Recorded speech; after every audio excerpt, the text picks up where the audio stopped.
live from Denver. It is Friday night. Hey, critics. Welcome to another edition of Critical Conversations. Let me make sure that all is well. Yep, we are good. You are hearing me. I am not just talking silently on the screen. As always, I am joined by my beautiful wife, Melissa. Hello. And we are very happy to be with you today. This is the 4th of February, the first week of February in the year of our Lord, 2022. Yeah. So many years dedicated to the big guy, I guess. Yeah, the world's supposed to have ended a few times by now, I think. Yeah. Well, that's actually for true. Hey, everybody. Okay, so, yeah, it's great to see all you guys in the comment section here. Hey, Alex. Awesome. Hey, Alex. Okay, guys. Wow. What a week. What a day. What a show. What a time to be alive. Good things happening, actually. This has been a pretty much calmer week than I imagined it was going to be. I thought in the last days leading up to me turning my thesis in on Sunday night, it's kind of due Monday morning in UK time. And I thought I was going to be sweating bullets to the very, very end. And yeah, Melissa's dress is pretty, isn't it? Thank you. Yes. And anyway, it has not been. It's been actually pretty chill. And I kind of got over this hump point, I guess, early in the week where I kind of crossed over, realized the word count's fine. That's not the problem at all. Filling up 15,000 words to describe coercive control and Scientology security checking was no problem whatsoever. It was, it's actually down now where I'm at the point where I am trying to whittle down the amount of words I've used. I have to cut things out. There were so many things I wanted to say that I'm not going to be able to say in this paper. I got to put them in another paper in the future because there's just not room to get into it, to talk about it. And there's a lot of good stuff. This was one of these cases where I think I might have mentioned this last week too, where there was just this like orgy of evidence. There's this overwhelming amounts of material coming out of this research on Hubbard's lectures and how he establishes this whole framework of coercive control in sect checking and in Scientology and in auditing in general. I can talk so much more intelligently about that stuff now. So anyway, all good stuff, and yes, all being saved. Piles and piles of research notes and references all over the place here, and lots and lots of future content and stuff to do here. So I am really happy, actually. I know a lot of you guys out there who, maybe not watching today live, but, who watch this or who are aware of my channel. I've been talking about that damn metering video and the tone scale video for years. And all I'm going to say at this point is I am so glad that circumstances sort of went in a way that I didn't get that work done until now, because it would have been just subpar work compared to what I can do on it now in how I'm approaching the subject of emotions and the e-meter and the what's going on in the auditing sessions and stuff. Very, very, very different. Yes, I said orgy. Yes, I said that. Anyway, so good stuff. Anyway, I'm probably talking about this stuff too much, so I'm gonna move on from that. But it's just very exciting to me. And the topic for the show started kind of, I started thinking about this a couple days ago. Like, oh, wait a second. You go from what's it called? Imposter syndrome. Mm-hmm. You go from imposter syndrome to starting to, once it, there's this whole process to getting to a point where I am starting to feel comfortable that I know things about this and can talk about it at a professional level. And that's really cool. Without uncertainty, without stumbling around, without feeling like I don't know what I'm talking about. Like now there's this confidence. That's the word I'm looking for. There's a confidence that comes into play with this. And I think it comes from, if I say so myself, feeling a little proud of the work I'm doing. There was no my first essays, my first work, I was not proud of it. It was struggle work. It was difficult. I didn't think I was doing good work. It was fine. It all passed. Everything was great, but I didn't think that it was, I wasn't yet into the groove of it, figuring out how to talk about this stuff. And now doing this assignment, it's really changed. And so I'm really actually kind of looking forward to writing more stuff in the future on this line. And contributing what is actually research. And you guys will, if you want to check out the thesis, I'll post it in a few days. After I get my grade back, I'll post it. Yeah. See if there's any see if revisions there's any, to be exactly. Oh no, this was all very wrong. I mean, anything's possible, but I'm feeling pretty good about it. So anyway, just gonna go on a mad rate about that. So good times there. So and the other thing that was so exciting this week was actually realizing the end is near. Like it's right there. Like Sunday, it's over. It's done. And then there's time after. Like, oh, now all those things I've been talking about, I get to them now. Catch up on all the emails. Get everything else done. So good times on that. And you guys are really the beneficiaries of that because I think the quality of the content that I've been producing has been going up. Even if I wanted to get more done, but I really do think I'm talking more intelligently about this stuff now. I hope. And you are. Yes. For example, Rachel Bernstein is back. The podcast tomorrow is going to be a talk with her, the first of what will end up being a multi-part talk with her, where we are going to go into this thing I'm always going on about with emotional needs. When I talk about how people join cults because they have emotional needs that must be fulfilled. What do I mean by that? Well, we did a whole podcast about it, and it was not just one. We're keeping these ones shorter than usual so that they're kind of being given in bite-sized, 45-minute chunks. We're just going to go over a couple of these needs at a time. There's 9 of them that everybody's got. And we go into detail on those things. So, and how they relate to cults and domestic violence and narcissistic relationships and, all the goofy stuff that we get involved in because we kind of have our shields down and we trust people maybe we shouldn't be trusting. And that's what led me to think about authority figures and maybe talking about that for the show this week. Yeah, take Melissa on a second honeymoon. Well, okay. Well, we will be celebrating your birthday. Yes, in a couple of weeks. Yep. My birthday is 2/22/22 this year. On a Tuesday. That's right.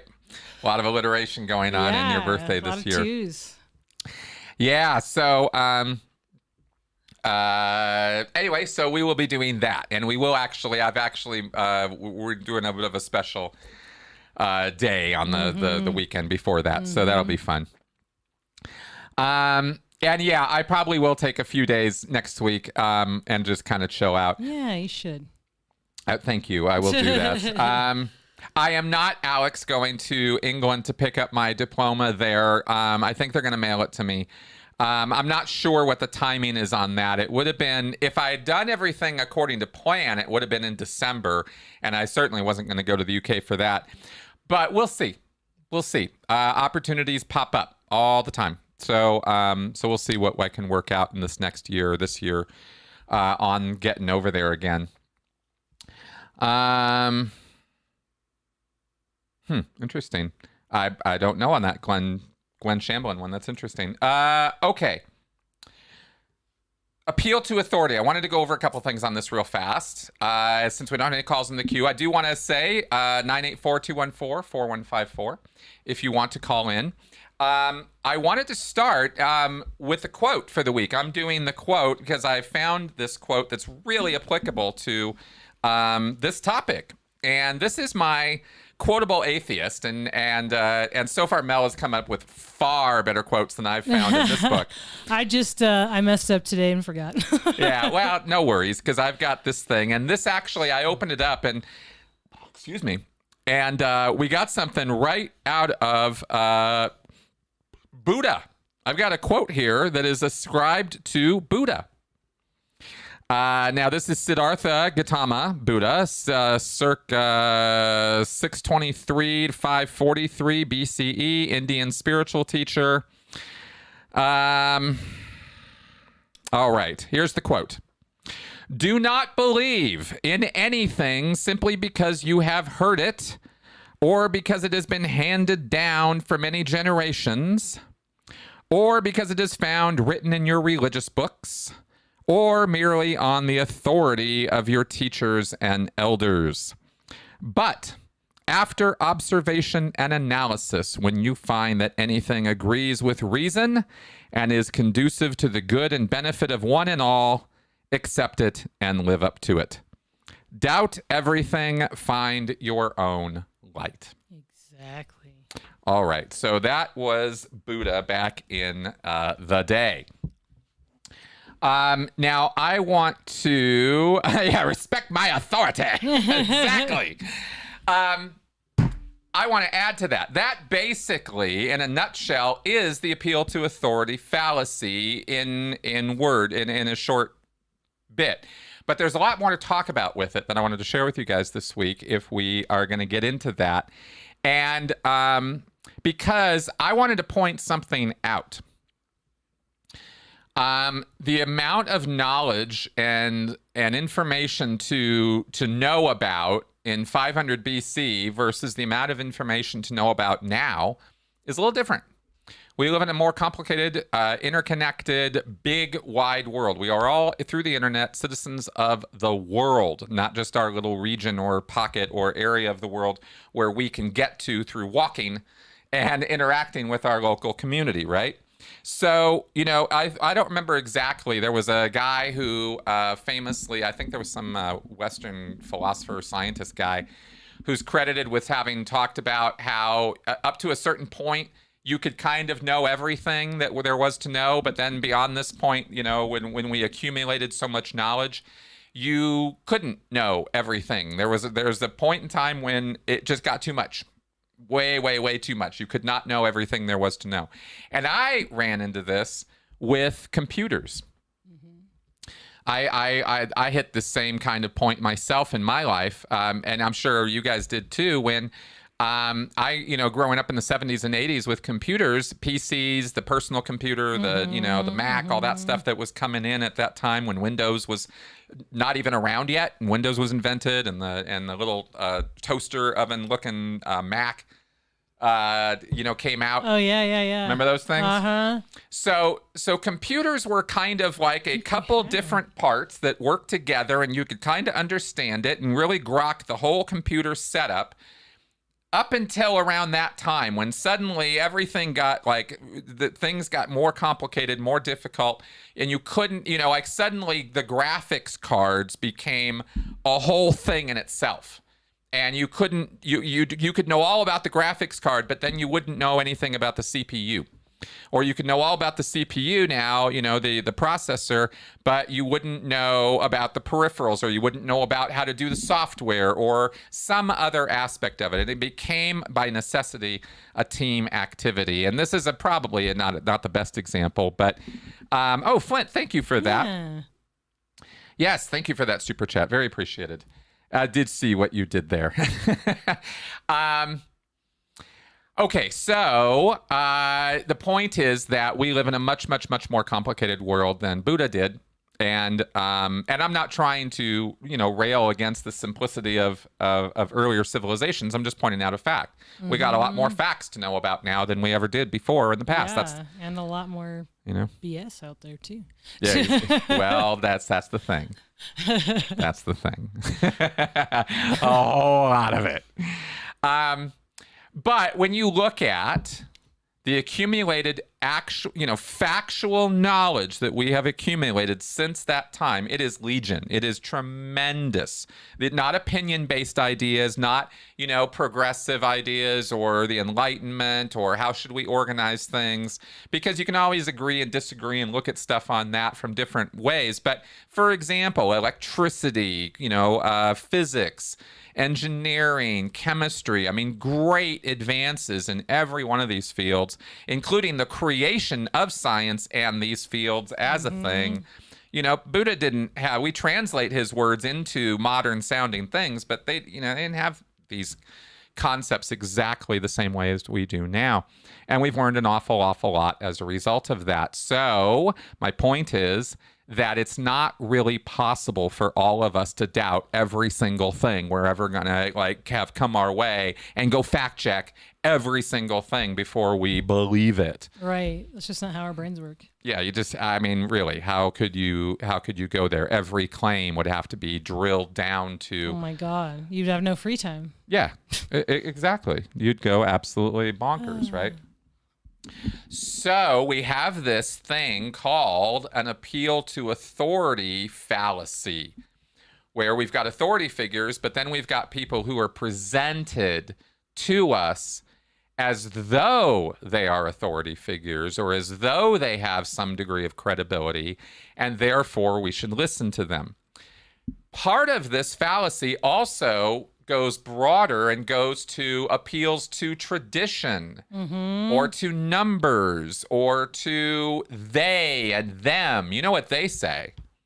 Well, you know, they always tell us that, you know, as you know, well, you know what they say? That's an appeal to authority. It's just an unnamed one. But it's still this traditional they, them, you know.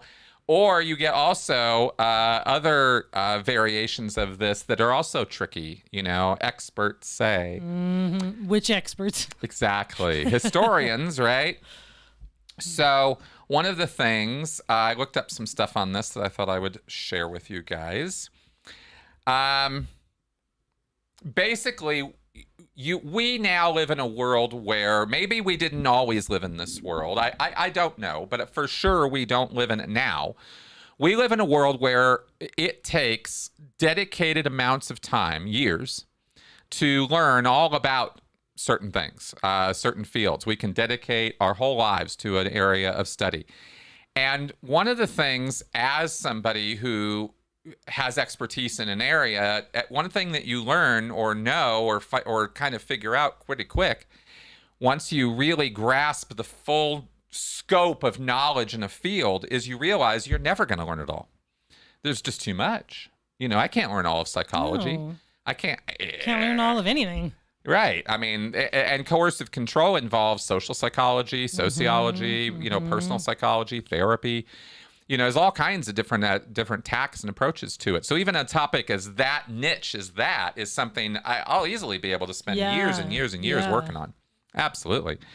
So you need to have authority figures in this world. We need to have people who are experts who dedicate themselves to a discipline or to a topic and learn all about it for the sake of helping everybody else so they don't have to.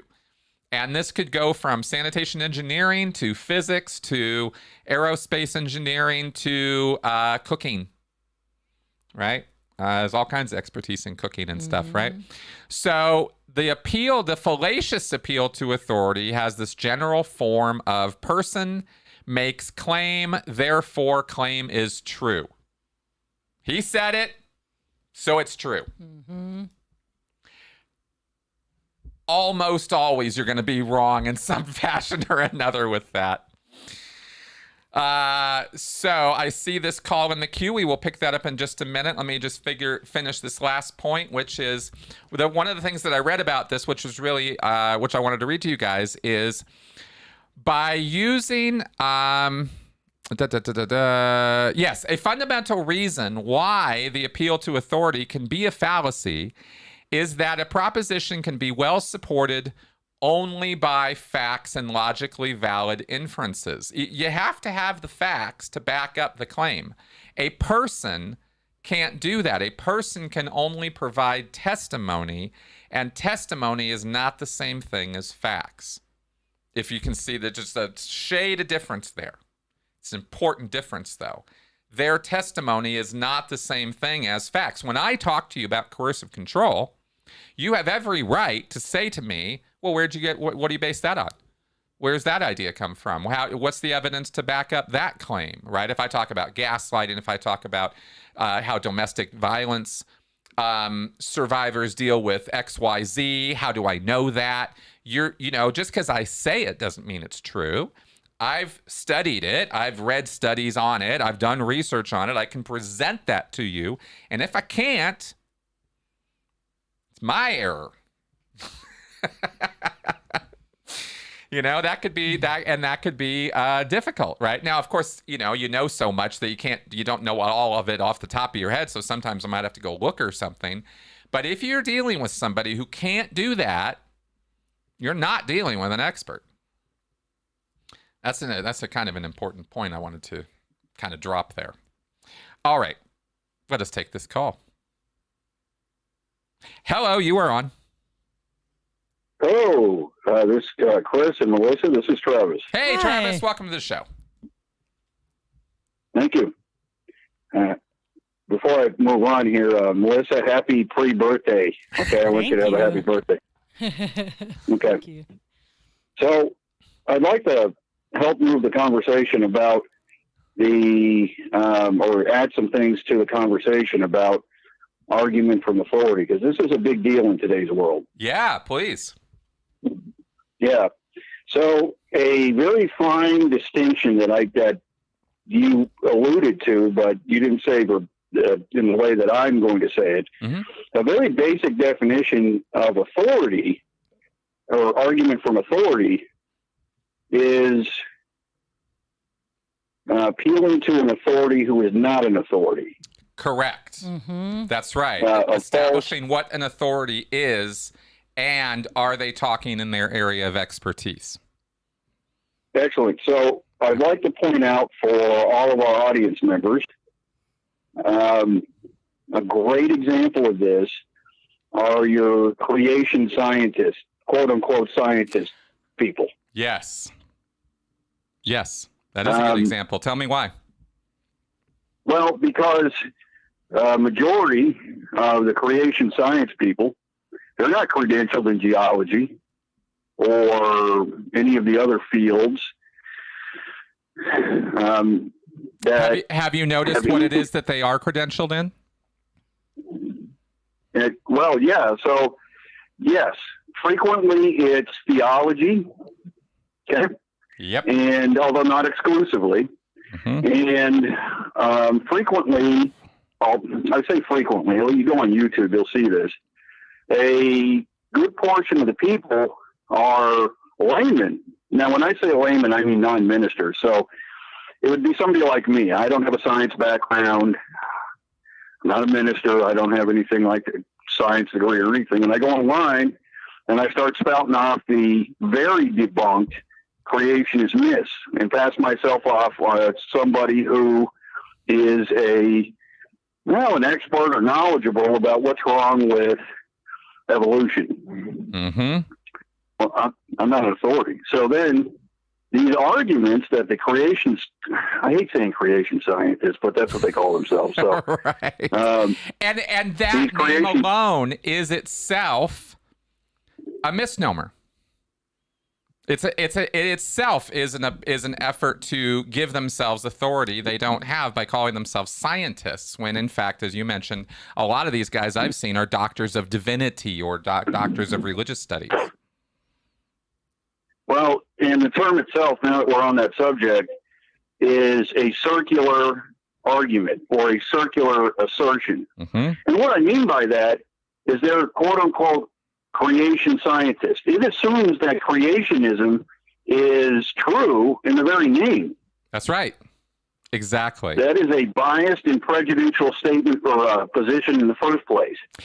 It is, and here's the reason why. And let's be clear about this, because somebody could who challenges or fights against or doesn't quote unquote believe in evolution could make the exact same claim about an evolutionary biologist. Oh my God, it's all based on evolution. How dare you?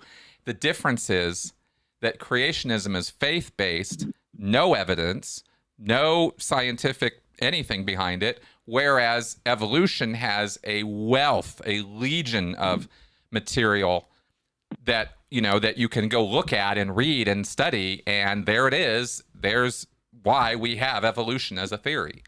It's not just an idea based on a book somebody wrote, Correct. And let's be very clear here. Assumed in what you just said is the idea of falsification. Okay? Yes. That's where the scientific process comes in. That's so right. We can, for anything to be rigorously tested in science, it needs to be be able to be falsified. So let's say, for example, I tell you that the spirits of dead snakes occupy my left foot. Right. I just say that. That's right. Now, can you really falsify that? No. No. I mean, it's ridiculous. That's right. There's no historical precedent for that. We know of no methodology. We don't even know that snakes have spirits in the first place. Exactly. But, well, first, you'd also have to start defining things like, what is a spirit? What do you mean by that? I mean, you really got to drill down to the details, So, I want all the audience members to know I don't want anybody to think that I'm attacking religion here. I'm not. Yep. I'm attacking the young earth creationism that is passed off as scientifically valid somehow. Exactly. It isn't. Yep. So, and the other end of this is that you, me, Melissa, the guy down the street, all these things that are testable in science can be repeated by all of us if we so have the credentials and the methodology and everything. And that's an extraordinarily salient point because. So, I don't want to get off too much into the weeds because this is ultimately about an argument from authority, and this is the parsing out of what that actually means. Yes. Now, I do want to ask, because you were in Scientology, can you please help us to understand how this worked when you were a staff member and a Sea Org member and the various other positions that you had as a Scientologist? Well, absolutely. I mean, for me, unfortunately, Hubbard became an authority figure as a child, right? He was presented to me very early on as somebody that I needed to be listening to. And so I kind of adopted it from there, right? There was really an unthinking, uncritical attitude that I had about L. Ron Hubbard for many, many, many years. It took me a long time, like well into when I was a staff member, before I started really questioning too much about, what was going on there. And that was basically how I fell right into this fallacy. I mean, because I've said, the way you get into Scientology is appeal to authority and appeal to emotion. And the emotional component I've talked about, ad nauseum, but this appeal to authority is part of that, because Hubbard presents himself and is presented as a fully expert professional in 20 different fields: writing, navigation, archaeology, biology, I mean, all kinds of fields. And captaining on the sailing, flying, he was a barnstormer, So they've got this whole list that they present to you as L. Ron Hubbard is this master authority across all these different fields. So, of course, he knows what he's talking about when it comes to philosophy, and that's how he's presented as an authority, how they sort of sell you on it. And correct me if I'm wrong here, the self-preservation mechanism, or the mechanism of self-preservation that Scientology presents towards its members, is they start really coming down on you hard if you even so much as question that. Isn't this the case? Well, yeah. I mean, once you're in, then it becomes, hey, what are you doing, right? I mean, at the beginning, you can ask all kinds of questions, but they just keep referring you back to Hubbard. But at the end of the day, no, you're not supposed to be questioning Hubbard's authority, so to speak. Yeah, so Hubbard's an expert because Hubbard said he's an expert. Exactly. exactly. Or because the church Yep. officials present him that way. And this is why it was so important that they own the narrative on his biography and his life story, right? So they can present this life story to you, and it's nothing but, this brilliant humanitarian philosopher who was always on the path toward discovery and trying to help his fellow man, right? Which is obviously completely opposite from the truth. But this is one of the ways they sell this authority figure, is they control the narrative on his life story, and they sell Scientologists a very, very, very altered version of Hubbard's biography. Wow. And this brings up my final point that I'd like to bring up, and that is that unlike Hubbard, mainstream actual scientific rigor, there's an incentive for other scientists to disprove something that I claim as being valid from a scientific experiment. This is the process of peer review. Yep. Okay? Yep. And, I mean, really, the amount of fame and money that anybody would gain, notoriety, would gain from disproving, to harken back to the earlier example of disproving evolution, it would be astronomical. Oh, huge. That would be a tremendous thing. Yeah. There wouldn't be enough Nobel Prizes to reward this person for dislodging the extraordinarily well-supported theory of evolution. That's right. So that's just a great example to go off of. And Scientology never produces a shred of actual evidence to support anything Hubbard ever said, except for something that Hubbard said. Where did he get that from? Well, we don't even know, So, and the credibility that they build up is, well, the communication works, course works. Did you find that to work? That's Come right. on. That's right. Let's go have some more silly juice, Exactly. Okay. And specifically, it's all about selling you a euphoric experience, producing that euphoric experience, and then telling you why you're having the euphoric experience. And it's because of what L. Ron Hubbard said, of course. So obviously, that euphoric experience is proof positive that L. Ron Hubbard is saying true things, and nothing could be further from the truth. All right. There you go. Thanks for calling in on that. Take care. All right, man. Bye-bye. All right. And we have another call in the queue we're going to pick up because this person has been patiently waiting. Yeah. Hello, you are on. I was afraid my battery was going to run out. Sorry about that. I know. Sorry, you called right after the last one did, and so we were... Anyway, hello, welcome to the show. What's up? There's a couple of things here. One is that I ran across something today on the internet that said it was postulated that perhaps Hubbard had epilepsy. Yeah, temporal lobe epilepsy. That's right. I'm sorry, what? Yes, it was a form of epilepsy called temporal lobe epilepsy, TLE.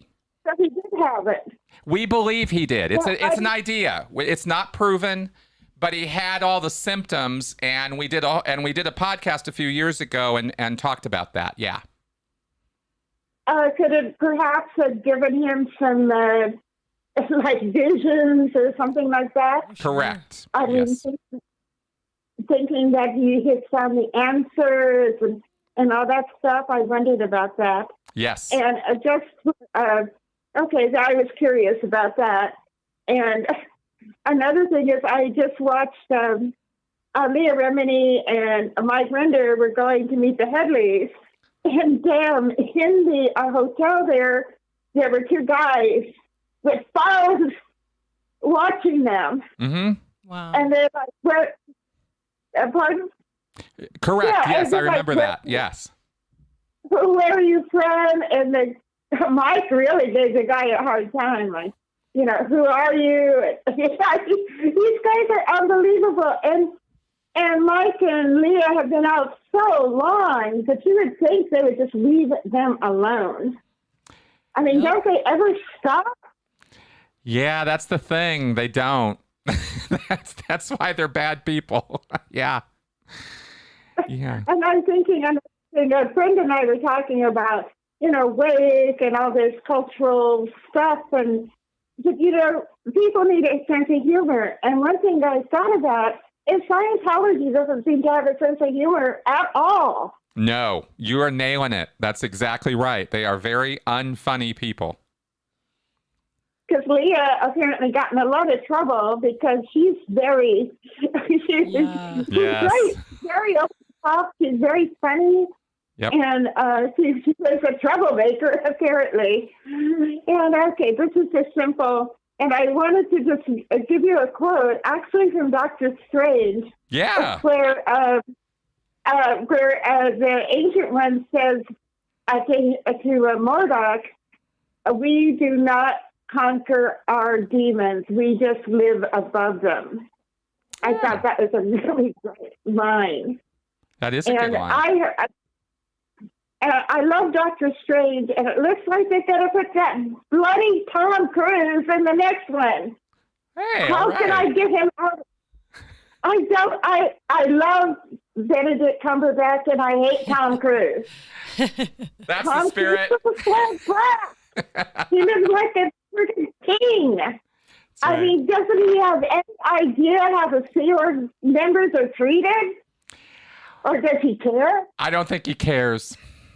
Because I know he knows. That is just horrible. I mean, what kind of person is that? Who doesn't care that other people are being abused and beaten up? That's right. And locked up. That's just, and I cannot believe we can't get these damn people arrested. I mean, false imprisonment is illegal. Now, you told me before that you have to have, witnesses, and some of the people aren't willing to be witnesses. Correct. Good God, this is just unbelievable. I just think, and then, okay, my last point is just what I told you last time. Please, everybody write to Clearwater and clue that manager in. There you go. That you cannot trust Scientology. They're not going to, they want to buy buildings, but nobody's in them. They're not doing anything but buying up the town. That's right. God, I cannot believe how freaking disgusting these people are. They make the Catholics look nice. I mean, good God. Oh, one other, I've got a quote I really like. It is from a Zen story. Mm-hmm. A Zen master had lost his son. Can you hear this? Mm-hmm. And Zen master's son had died. And he was weeping and weeping. And one of his students came by and said, Master, you teach us that everything's an illusion. Why are you crying? He said, because I'm sad. Aw. Oh, that is a good one. That is good. I love that story. I think Scientologists all need to hear it. I agree with you. I think that they could learn something from that. Thank you for calling in, Gail. Oh, I love it. Thank you, Chris and Melissa, for taking my call. Thank you. Chris, Thank I you. hope you got the papers done. Thank you. Bye-bye. Bye-bye. Awesome. Okay, yeah, definitely if you're in Clearwater, vote for Aaron. Yeah, Demon Haunted World, just kind of checking up on some of the comments here as we don't have any calls in the queue. Now, there are a couple of questions you threw at me here, guys. I'll check these out. Guror, what was the most blatant, defiant, anti-authoritarian, or anti-LRH act you did or saw while in the Sea Org? I think probably people just... there were a couple times... God, I was so close a couple times myself. I think blowing, I think taking off, just getting up and just walking out. You know, I did that once actually. Just, you know, you're just sick of it. You just can't take it anymore. You just get up, you just walk out, you know, or run or get away, you know, or escape.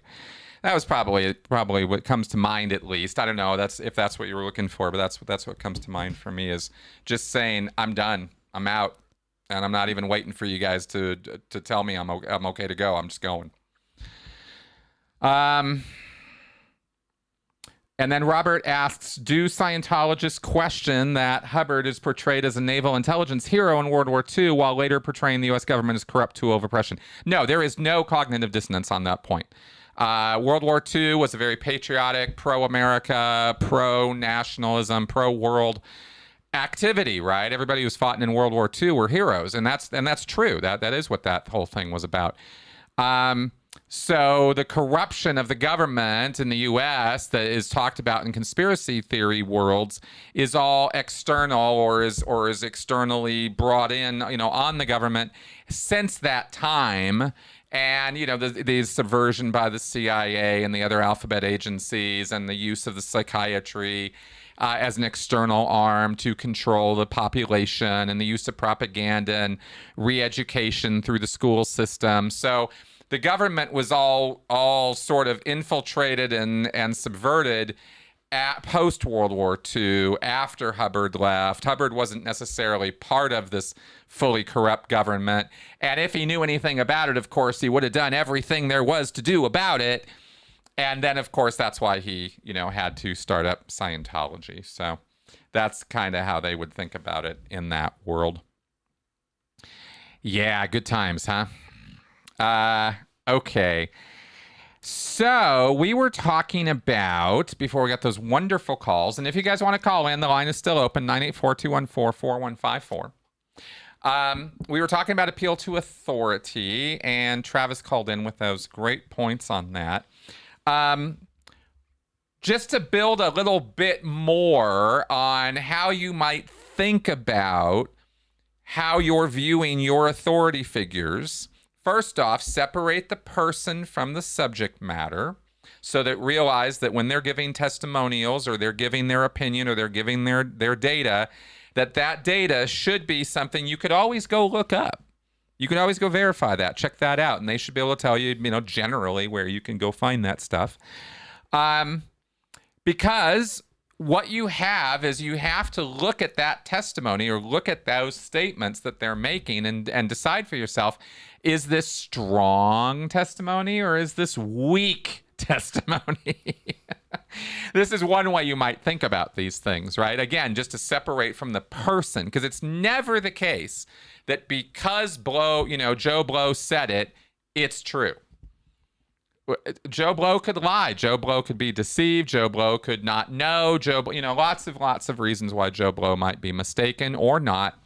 But it's, the content of what he said. And you dig into that and you decide, do we have strong testimony or do we have weak testimony?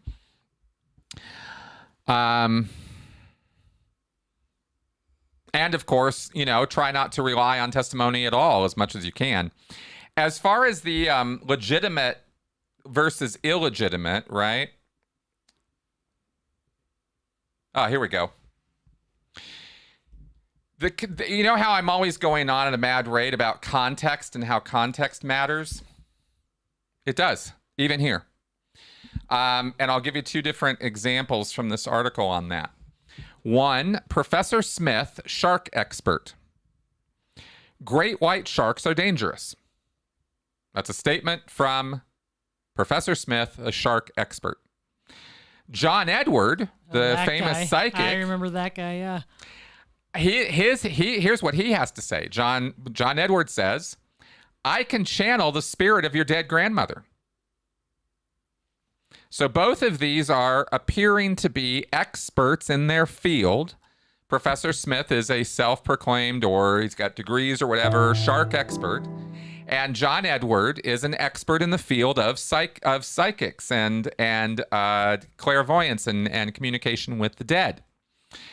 Okay, so I'll just read from this article here because it puts it pretty well. When it comes to the authority of Professor Smith, it isn't so hard to accept that he might be an authority on sharks. Why? Because the topic that he is an expert on involves empirical phenomena. And this is what Travis was calling in about earlier. And more importantly, it is possible for us to check on what he has claimed and verify it for ourselves. Such verification might be time-consuming, and when it comes to sharks, maybe it's even a little dangerous, but that's usually why we have an authority in the first place, so we don't have to go do that, right? But when it comes to Edward, The same things cannot really be said.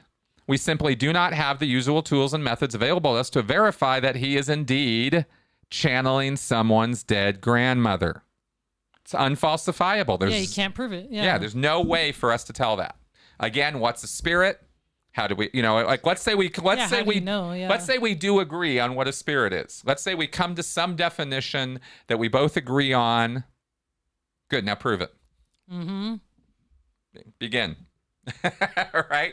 And it doesn't matter to me what voice you use, what intonation you use, how accurate you are historically in channeling her dead grandma. There's 10 other reasons or 10 other explanations for what you just did or what you just experienced, right? I mean, delusion could be one, fraud could be one, there could be a panoply of others, right? As to why it is that, that you appear to be able to channel this person's dead grandmother. But we can't prove any of it. So how do you possibly claim to be an expert in something that no one can prove anything about? You're not. That's the bottom line. You're not. You're not an expert. That's not expertise. That's something else. And that's one of where we make some of the biggest mistakes is thinking that because somebody is a self-proclaimed expert in something that, oh, well, they've studied it for longer than I have, so they must know more about it than I do, so therefore I'll listen to what they have to, please don't. Yeah, exactly. Great whites are dangerous when riding a bike. Got that right.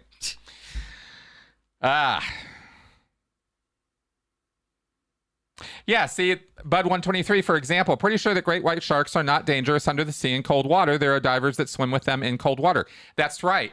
The data about sharks and water that I read just last week, maybe I'm wrong, I'm not an expert, but just to throw it out there, is that on the surface, you're not so safe. Underwater, deeper down, you are, because sharks attack up toward the surface. That's where they're attacking things. Don't know if that's right or wrong. Just a piece of information. I'm not claiming expertise. All right, don't appeal to me on that topic. I haven't studied sharks since I was a kid, right? When Jaws came out, I got really into them for a while. But there you go. That's just a possible explanation, Bud 123, for, when and where are they dangerous? Exactly, context matters. But we could definitely say great white sharks are dangerous creatures. You get around one, you better be cautious, regardless of whether you're near, far, wherever you're at, because they are also a bit unpredictable.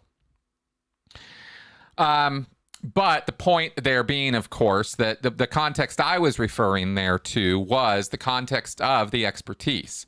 Do you have expertise in a field that, you can actually prove something to other people? And if not, then you're just another guy with an opinion or a fraudster or a shuckster or something else. Not an expert. Big difference. Okay. Yeah, exactly. The whole seal thing. That's right. They think you're a seal. That's what they go after. Seals. Oh, okay. Yeah. Because they're mostly up on the surface. Especially if you're wearing those diving suits. Yeah. They're slick black diving suits. That's you right. can look like a seal. That's right. So I guess you could say we have unqualified and qualified authorities, and you could sort of divvy it out that way. My favorite one, they cite this in the article here. My favorite one is the actors who testify in front of Congress on topics that they've acted about. Oh, wait. Right? Like the guy plays a person with HIV and then he goes and testifies in front of Congress on the topic of HIV. It's happened, right? This happens all the time. We get celebrities going and testifying on stuff.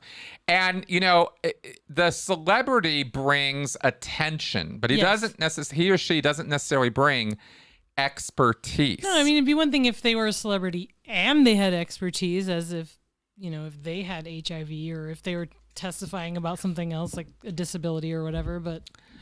Well, and even you just then, acted that way. You're not an expert. Well, exactly. And even then, and this, I'm actually glad you brought this up because even then, you have to really, when you're thinking about authorities, I was thinking about this, and I think the best way I could communicate this in terms of advice is you really want to narrow the activity on which they are talking. Somebody with a disability or somebody with HIV can certainly testify as to what the experience of having that is like. But beyond that, they're not necessarily studied in the science of the disease. That's true. Right? Its causes, its effects, its side effects. But they're still an expert in the experience. And which I just said, right? Which I absolutely get. Yeah. And I would want testimonials from them, right, on the experience of it. But here's a great example of where we sort of kind of, the lines get a little blurry sometimes as to, well, you've got it, great. Talk about that thing that you can talk expertly about. But that doesn't necessarily mean you're going to be an expert on causation, disease vectors, that kind of thing, right? And an example of that, a non disease oriented example of that is me. Coming out of Scientology, I didn't know shit about cults. I started learning as quickly as I could about it and shared what I was learning as I was going, but I was mostly talking about Scientology, and I could talk expertly about Scientology because I know Scientology. I couldn't really speak for a long time too much about cultic stuff. I was guessing, I was throwing stuff around, I was picking things up, learning as I was going, sharing it with you guys. But that's why I was bumbling around, and why I said some things that I would look back on now and go, well, that's not really true. I can admit that now, right? Because at the time I was just kind of trying to learn as I was going and saying that that's what I was doing. I wasn't trying to be a dishonest expert, but my point is, just because I had a cult experience doesn't mean I was an expert in what cults are, right? I had a lot to learn about that. And I was very motivated to learn about it, as are many people who get a disease. They want to learn all about the disease. And at that point, if they've gone all the way down, gone through the studies, gone through the stuff, et cetera, okay, good. Now we have somebody who can actually speak intelligently about this beyond just the experience of having it. But don't assume that just because somebody has experienced a thing, that they suddenly know everything there is to know about it, because that would be wrong. And that's kind of part of this whole authority figure thing, Pretty interesting stuff. Yeah, innocent sharks, they do want to eat you. That is true. You should avoid them. Orcas are punks. You guys are hilarious. Actually, I'm just for you guys, I'm going to put, it's Command C, right? Yes. I'm going to put the link to this article I've been reading from there for you guys. I think we're going to have to move toward wrapping up. I think I made the point earlier about the generality stuff. They say, experts say, 4 out of 5 dentists surveyed recommend. Those are meaningless. Those are every one of those things, almost everything you see in advertising, and you guys already know this, of course, that's why you're probably watching the show, but I tell you, it's shocking how blatant the lies are that are thrown in your face by advertisers. They really don't care what they say to you anymore as long as you buy their goddamn product. It's disgusting. And their expert testimonials are literally worth nothing. Nothing. I have yet to see any advertising anywhere that has any credibility to it at all. So between celebrity endorsements and so-called generalized experts say, doctors say, what kind of doctors? You know how many kind of doctors there are? Hundreds. We just plug in, it must be a medical doctor. And not just a medical doctor who specializes in this particular field. Right? Anyway, just goes on and on. Just the ways we get screwed over by this nonsense, Government experts say. Okay. No, I'm not going to take off my shirt, you weirdo. Oh my God. However, take your top off. oh, I wanted to thank R.R. Smith for that super chat earlier. I forgot to acknowledge you for that. Thank you.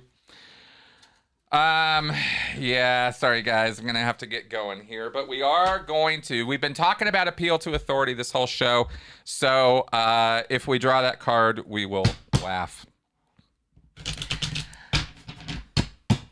I want Christine. No, you guys. Not doing an OnlyFans Middle page. ground. Oh, middle ground fallacy. Okay. All right, your fallacy is middle ground. All right, so saying that a compromise or middle point between two extremes is the truth. The middle ground fallacy. Yeah, that would be wrong. It would be wrong to assume that just because this guy's saying this extreme thing and this person's saying this extreme thing, the truth is always in the middle. No, it's not.